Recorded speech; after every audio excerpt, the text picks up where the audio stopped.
नमस्कार मित्रांनो, विनोदोगातीलही तुटेना या मालिकेच्या आजच्या भागामध्ये अगदी मनपूर्वक मी तुमचं स्वागत करते. आजच्या भागामध्ये स्वानंदी आणि सुष्मिता या दोघींचं भांडण सुरू असतं. सुष्मिता स्वानंदीला बोलत आहे आणि तेवढ्यात समर दारात येतो आणि काय चाललं असं विचारतो.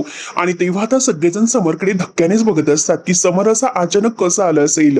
स्वानंदी आता आतमध्ये समरला आल्यानंतर विचारते की काय झालं राजवाडे, तुम्ही तर असं अचानक आलात, काही कळवले सुद्धा नाही. तेव्हा समोर म्हणतो की हे बघ स्वानंदी मॅडम, तुम्हाला सरप्राईज द्यायचं होतं की लवकर आलेलं तुम्हाला आवडलं नाही का. त्यावरती स्वानंदी म्हणते की नाही राजवाडे, असं नाही.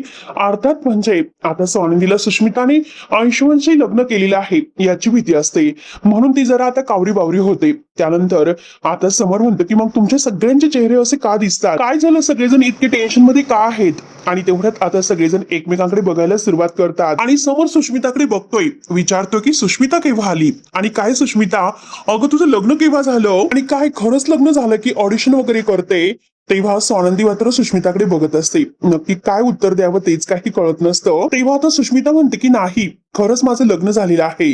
तेव्हा समोर आता इकडे तिकडे बघतो, आता सगळ्यांकडे पाहतोय तो आणि परत म्हणतो की बापरे, मला तर खरंच माहिती नव्हतं की तुझं खरंच लग्न झालेलं आहे. आणि खरंच बापरे, नक्की काय आहे हे सर्व, परंतु लग्न कुणाशी झालं, कोण मुलगा आहे. तेव्हा सगळेजण आणखीनच धक्क्याने लाल होतात. आता समोरला काय उत्तर द्यायचं तेच काही कळत नसतं. आणि स्वानंदी मॅडम खरंच काय कमाल आहे, आता ही कोणी मला सांगितलं सुद्धा नाही. आलं की चट मगनी पट ब्याह. एनिवे मात्र अगं सुष्मिता, तुझं खूप खूप अभिनंदन, परंतु तुझे मिस्टर काय करतात आणि तुझ्या बरोबर ते इथे आलेत का, मला त्यांना भेटायला आवडेलच. तेव्हा आता सुष्मिताला काय उत्तर द्यावं ते काही कळत नसतं. अंशुमन आणि बाकी सगळेजण कावरे बावरे होतात.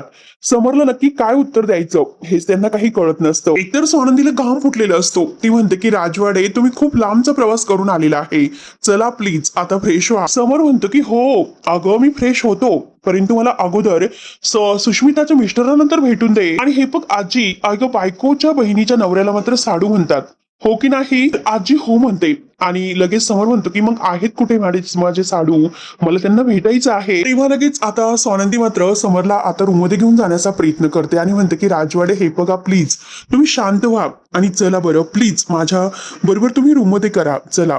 त्यावरती आता लगेच समोर म्हणतो की अहो तुम्ही असं का करतात स्वानंदी मॅडम, काय झालं नक्की तुम्हाला मला रूम मध्ये का घेऊन जायचं, काय सांगायचं, नक्की काय बोलायचं बरं तुम्हाला. तेव्हा स्वानंदी म्हणते की हे बघा मी तुम्हाला सांगते, सगळं काही सांगते, प्लीज तुम्ही आतमध्ये चला. आणि तेवढ्यात आजी म्हणते की हे बघ नंदू, जाऊन दे त्याला, कधी होईना सांगावं तर लागेलच, त्यामुळे कधी काय आणि आता काय तू सांगून टाक त्याला जे खरं आहे ते. आणि तेव्हा आता समोर म्हणतो की एक मिनिट, नक्की खरं काय सांगायचं आहे. आणि तेवढ्यात मात्र आता सुष्मिता आहे तर ती मात्र कावरी बावरी होते, नक्की काय करावं तेच काही तिला कळत नसतं. तुम्ही सगळेजण असे गप्प का आहात, नक्की काय झालेलं आहे. स्वानंदी मॅडम लवकरात लवकर सांगा, आपल्याला एकतर अजून कितीतरी कामं करायची आहेत, प्लीज लवकर काहीतरी सांगा. आपल्याला अंशू आणि चिंगीचं लग्न उरकायचं आहे, सर्व तयारी करायची आहे आणि चिंगी दिसत नाही, चिंगी कुठे गेली.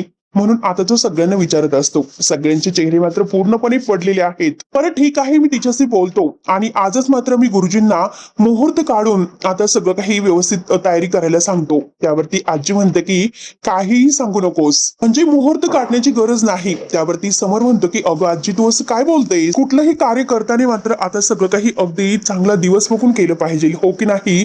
आजी म्हणते की हो अरे मी तुला हे सर्व सांगत असते, पण आता मात्र त्याची गरज नाही रे. त्यावरती आता लगेच समोर म्हणतो की मला कोणी सांगेल का नक्की काय सुरू आहे, काय सुरू आहे. मी सगळेजण खूप विचित्र वागतात आणि हे बघा स्वानंदी मॅडम तुम्ही सुद्धा काहीतरी बोला, तुम्ही का गप्प आहात. तेव्हा स्वानंदी समोर पर्याय नसतो, कारण समोर ऐकायला तयारच नसतो. शेवटी स्वानंदी म्हणते की राजवाडे, अंशुमन आणि सुष्मिता या दोघांनी लग्न केलेलं आहे. ते ऐकल्यानंतर आता समोरला खूप मोठा धक्का बसतो, तो एकदम असा शॉक होतो. ते ऐकून समोर म्हणतो की काय बोलतात, अंशुमन आणि सुष्मिताचं लग्न. तेव्हा स्वानंदी म्हणते की हो, तर समोर म्हणतो की तुम्ही नक्की काय बोलतात, हे सगळं कसं शक्य आहे. अंशुमनचं चिंगी सोबत लग्न होणार होतं आणि हे सर्व कसं झालं, कधी झालं आणि मला हे सर्व कोणी का सांगितलं नसेल. तेव्हा आता सुष्मिता खाली मान घालून बघत असते, तर समोर रागाने अंशुमनकडे बघतो, कोणी काही उत्तर देत नाही. तर समोर पुन्हा ओरडतं की बोला ना कोणी काहीतरी, नक्की हे सर्व काय सुरू आहे, काय चाललं. मलिका लगेच आता तोंड वर करून म्हणते काल दोघांनी लग्न केलं तेव्हा समर म्हणतो की हे बघा स्वानंदी मॅडम, आता कालच आपण बोललो, आता रोज आपण फोनवर बोलतो, पण तरी सुद्धा तुम्हाला मला सांगावंसे नाही वाटलं का?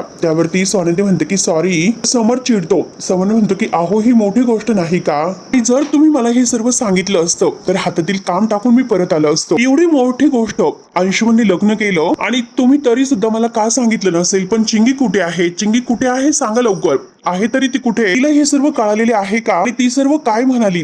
तिला तर खूप धक्का बसला असेल स्वानंदी मॅडम. अंशुमन मात्र आता भामट्यासारखा खाली पाहत असतो. तेव्हा आता स्वानंदीला कसं सांगावं तेच काही कळत नसतं.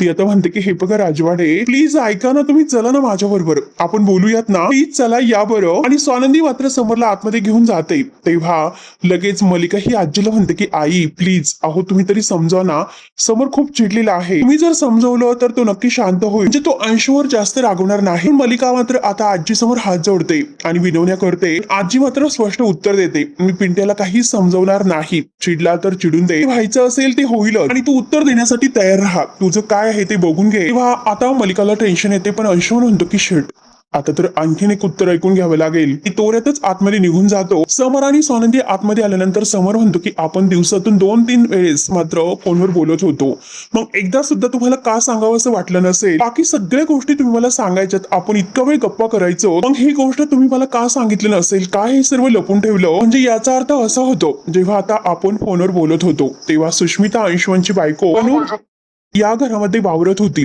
आणि हे सर्व तुम्ही मला सांगायला हवं होतं. राजवाडे हे असं झालेलं आहे, तुम्ही ताबडतोब निघून या आणि हे सर्व तुम्ही मला का सांगितलं नसेल? हे सर्व तुम्ही मला का लपवलं? तेव्हा आता स्वानंदी म्हणते की तुम्ही खूप महत्वाच्या कामासाठी गेला होतात आणि घरच्या ट्रेसमुळे तुम्हाला त्रास होऊन द्यायचा नव्हता. तेव्हा समर म्हणतो की हे बघा स्वानंदी मॅडम, बघा आता कामाव्यतिरिक्त माझी प्रायोरिटी ठरलेली आहे, माझी प्रायोरिटी माझं कुटुंब आहे आणि हे सगळं बाजूला ठेवून मी इथे आलो असतो. तेव्हा स्वानंदी म्हणते की एक्झॅक्टली, म्हणूनच मी तुम्हाला सांगितलेलं नाही, कारण लग्न तर आता दोघांचं होऊन गेलेलंच होतं, म्हणजे त्यामध्ये बदल तर होणार नव्हता. तेव्हा समर म्हणतो की हे बघा स्वानंदी मॅडम, माझ्या कुटुंबासाठी तरी आता म्हणजे आलो असतो. तेव्हा स्वानंदी खाली मान घालत सॉरी बोलते. तेव्हा आता समरला खूप म्हणजे टेन्शन येतो. तो म्हणतो की मला हेच कळत नाही की नक्की हे सर्व काय चाललेलं आहे. असं एका रात्रीत कोणी लग्न करू शकतं बरं? म्हणजे त्या दोघांचं अफेअर सुरू होतं का? आणि हे सर्व कधीपासून? आपल्या नकळत हे सर्व घडत होतं आणि हे सर्व मला माहिती नव्हतं का? त्यावरती स्वानंदी म्हणते की नाही, मुळात म्हणजे मी असा विचार कधी डोक्यातच आणला नव्हता आणि माझ्या माहितीप्रमाणे त्या दोघांचा कधी संबंध तर आलेला नाहीच. तेव्हा समरला राग येतो. समर म्हणतो की त्या आयुष्यमनने 2 मुलींचं आयुष्य उद्ध्वस्त केलं,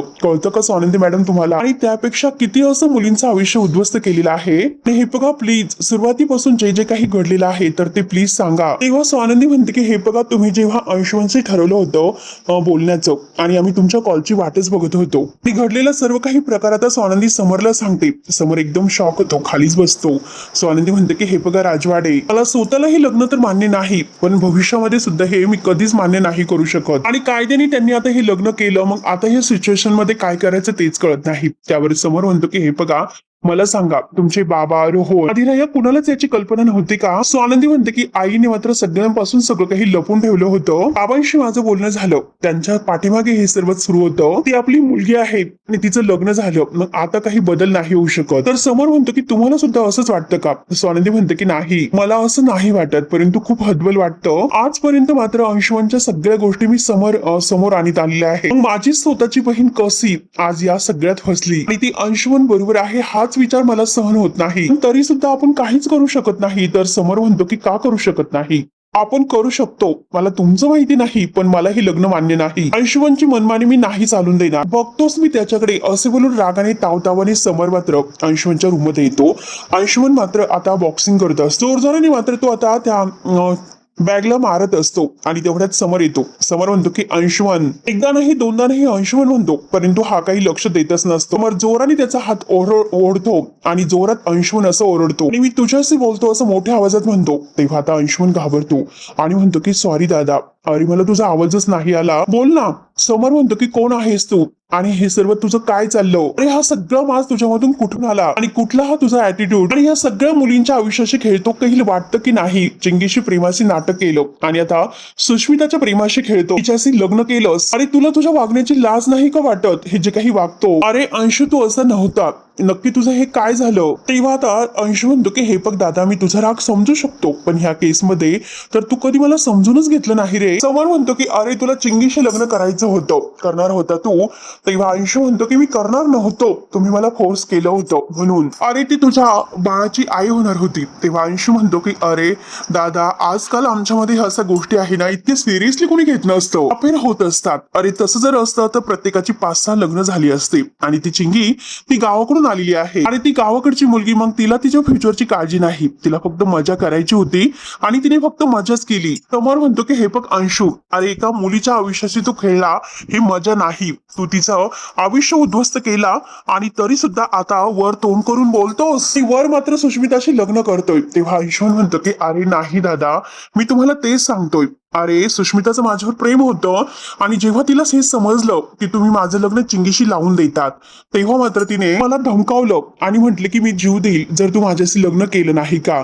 आणि म्हणून मला तिच्याशी लग्न करावं लागलं, नाईलाज होता माझा. आता किती खोटं बोलतोय. तेव्हा आता लगेच समोर म्हणतो की म्हणजे हे सर्व टाळण्यासाठी तू सुष्मिताशी लग्न केलंस आणि किती नीच आहेस रे तू. तर अंशुमन म्हणतो की कुठे नीच, अरे पुरुष तर हे असंच करतात. तेव्हा समोर रागाने म्हणतो की अंशुमन, अरे नालायक माणसा, चिंगी आहे कुठे? तेव्हा अंशुमन म्हणतो की ती घरातून निघून गेली. तर समोर म्हणतो की शहाणपणा करू नकोस, ती त्या चिंगीला शोधून परत आणणार आहे आणि तू तिच्या होणाऱ्या बाळाचा बाप आहे, लक्षात ठेव. आणि किती काही झालं तरी तुला तिला सांभाळावं तर लागेल. तेव्हा अंशुमन म्हणतो की त्याचं टेन्शन घेण्याची गरज नाही, कारण बाळ गेलो. समोर म्हणतो की गेलं म्हणजे? अंशुमन म्हणतो की ढगात आणि देवा घरी. जोर जोराने हसत असतो. समरला खूपच राग येतो. समोर सनकनी अंशुमनच्या कानामागे देतो. तर इकडे मलिका, अर्पिता आता मात्र सुष्मिताला समोरशी काय बोलायचं आहे त्याचे मुद्दे सांगत असतात. आणि आता ती लिहून घेऊ का, काय करू? तेव्हा अर्पिता म्हणते की अगं मूर्ख आहेस का? मलिकाला म्हणते की कसं आहे तुमचं बेबी? तर अर्पिता म्हणते की मम्मा हिचं काय करायचं ग?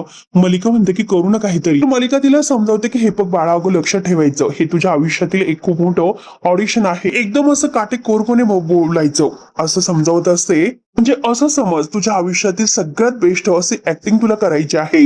तेवढ्यात मात्र समर मात्र आता अंशुमनला धरून आता इकडे सगळ्यांच्या समोर हॉलमध्ये घेऊन येतो. अंशुमन म्हणतो की दादा, माझी काही चूक नाही, मला माफ कर, असं म्हणत असतो. सगळेजण रागाने बघत असतात. मलिका आणि अर्पिता तर खूपच घाबरतात. अंशुमन आता म्हणतो की दादा हे बघ प्लीज, तू माझ्या बायको समोर मात्र मला मारू नकोस. समोर म्हणतो की अरे तुला अर्थ तरी कळतो का बायको ह्या शब्दाचा? अरे नवरा बायको हे अत्यंत पवित्र नातं असतं. आयुष्यभर ते एकमेकांसोबत राहावं यासाठी प्रयत्न करतात, झटतात. त्या नात्यामध्ये सौंदर्य असतं आणि समोरच्याचं मन जपायचं असतं. आणि तुला मात्र त्यातील काही नको. तुला काय घ्यायचं तर फक्त त्यातील उपभोग घ्यायचा आहे. आणि हे जे काही तू प्रत्येक मुलीशी वागलेला आहे ना, तुला एकदा नाही तर अगदी 10 वेळेस मी तुझ्या थोबाडीत देईल, आणि ते पण तुझ्या बायको समोर. समोर आता खूपच जोरात ओरडत असतो. परत जोरात अंशुमनच्या कानामागे ठेवून देतो. सुष्मिता लगेच पुढे येते आणि म्हणते की तुम्ही अंशुमनला काही बोलू नका, मी तुम्हाला सगळं काही सांगते. तेव्हा समोर सुष्मिताला म्हणतो की तुला एक कळत नाही, तू ह्या माणसाशी लग्न करून आयुष्यातील खूप मोठी चूक केलेली आहे, लक्षात ठेव. तू माझा भाऊ आहे तरी सुद्धा मी तुला हेच सांगतोय, हा मुलगा काहीच व्यवस्थित वागत नसतो. शिक्षण नाही, बायकाबद्दल कोणताही आदर याच्या मनामध्ये नाही. आणि तुला माहिती आहे का, माझ्या